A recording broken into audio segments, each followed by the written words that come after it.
या रक्षाबंधनसाठी तुम्ही पण हा व्हायरल केक एकदा नक्की बनवा। पहिल्यांदा ही रेसिपी मी ट्राय केली, पण रिझल्ट ह्याचा एवढा भारी आला। दुकानात जे आपण गुलाबजामुन खातो ते गुलाबजामुनला आपण पाठी सोडेल एवढा भारी गुलाबजामुन केक बनून तयार होतो। आणि याचा टेक्स्चर तर तुम्ही पाहतच असाल, टेक्स्चर आणि सॉफ्टनेस आणि टेस्टला तर काय विचारूच नका, तुम्ही बनवाल तेव्हा तुम्हाला कळेल।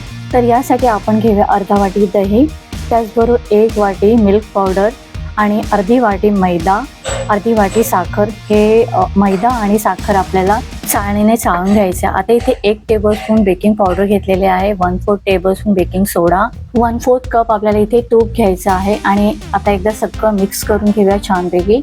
आता यानंतर आपल्याला याच्यामध्ये दूध घ्यायचं आहे। दूध आपल्याला एकदम टाकायचं नाही, थोडं थोडं घ्यायचं आहे। जेवढं आपल्याला पातळ घट्ट पाहिजे तशाप्रमाणे घ्यायचं आहे। आधी थोडं एकदमच टाकू नका, अर्धी वाटी मी आधी घेतलेलं, पण ते थोडं थोडं करून आपल्याला ॲड करायचं आहे। जेवढं आपल्याला कन्सिस्टन्सी पाहिजे तशाप्रमाणे तयार करायचं आहे। घट्ट पण नाही आणि जास्त पातळ पण नाही, जसं आपण केकसाठी तयार करतो तसं आपल्याला तयार करायचं आहे। दूध घेताना जास्त थंड पण नको आणि जास्त गरम पण नको, जे रूम टेम्परेचर असतं तोच दूध आपल्याला घ्यायचा आहे आणि छानपैकी मिक्स करून घ्यायचं। आता इथे मी 2 टेबलस्पून केसर दूध घेतलेलं आहे, ते ऑप्शनल आहे, नाही घेतला तरी चालेल। तर मी दुधामध्ये केसर थोडं भिजवून ठेवलेलं ते घेतलेलं आहे। छानपैकी आता मिक्स करून घेऊया। कलर याच्यामुळे छान येतो केकला, म्हणजे गुलाबजामुन केकला। हे आता छानपैकी असं मिक्स करून झालेलं आहे, तुम्ही पाहू शकता। जास्त घट्ट पण नाही, जास्त पातळ पण नाही, असं आपल्याला तयार करायचं आहे। आता हे आपलं जे केकचं भांडं असतं ना बेकिंग करायचं, त्या भांड्यामध्ये काढून ठेवायचं। आधी बटर पेपर टाकून ठेवा आणि आता हे याच्यामध्ये काढून घेऊया। आणि जोपर्यंत मी इथे तयारी करत होती तोपर्यंत मी एका साईडला गॅसवरती कढई तापत ठेवलेली, म्हणजे त्याच्यावरती आपल्याला हे केकचं भांडं ठेवायला। आणि कढई चांगली तापलेली, आता त्याच्यावरती ठेवूया आणि वरून झाकण ठेवून आपल्याला 30 मिनिटांसाठी ठेवायचं आहे। आता जोपर्यंत आपला केक तयार होते तोपर्यंत आपण इथे चासणी तयार करूया। तर चासणीसाठी मी इथे 1 वाटी पाणी घेतलेलं आहे आणि 1 वाटी साखर छानपैकी घोळून घेऊया। आणि त्याच्यामध्ये आपण 3-4 इलायचीचे तुकडे घेऊया, किंवा त्याचे सालपाट असेल तर ते घेतला तरी चालेल। आणि केसरचे धागे घ्यायचे आहेत आपल्याला, आणि कलर येण्यासाठी केसरचे धागे घ्यायचे, म्हणजे तो छान लुक येतो।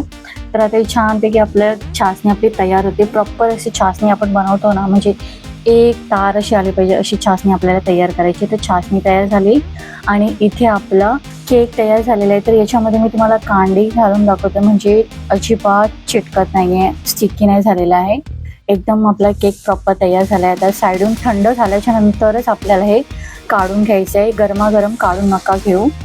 तर आता इथे थंड झाल्याच्या नंतर मी इथे पूर्ण केक एका डिशमध्ये काढून घेऊन, तुम्ही पाहू शकता किती सॉफ्ट झालेला आहे। मी हाताने तुम्हाला दाखवते, ते एकदम खूप सॉफ्ट झालेला।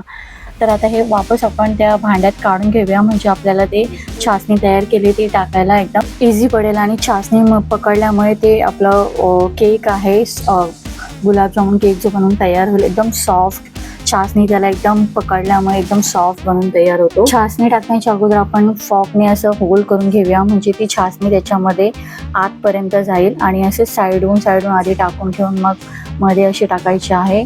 आणि ही चासणी पूर्ण टाकल्यानंतर आपल्याला पहिला एकदा असं हलवून घ्या चारी साईडून, आणि त्याच्यानंतर परत त्याच्यावरती अशी चासणी टाकून घ्या, म्हणजे ती चासणी छानपैकी त्याच्यामध्ये मोडून जाईल आणि आपला सॉफ्ट असा गुलाबजामुन केक बनवून तयार होतो। तर अशा पद्धतीनेच ही स्टेप्स तुम्ही फॉलो करा, तर तुमचा नक्की गुलाबजामुन केक एकदम भारी बनवून तयार होतो।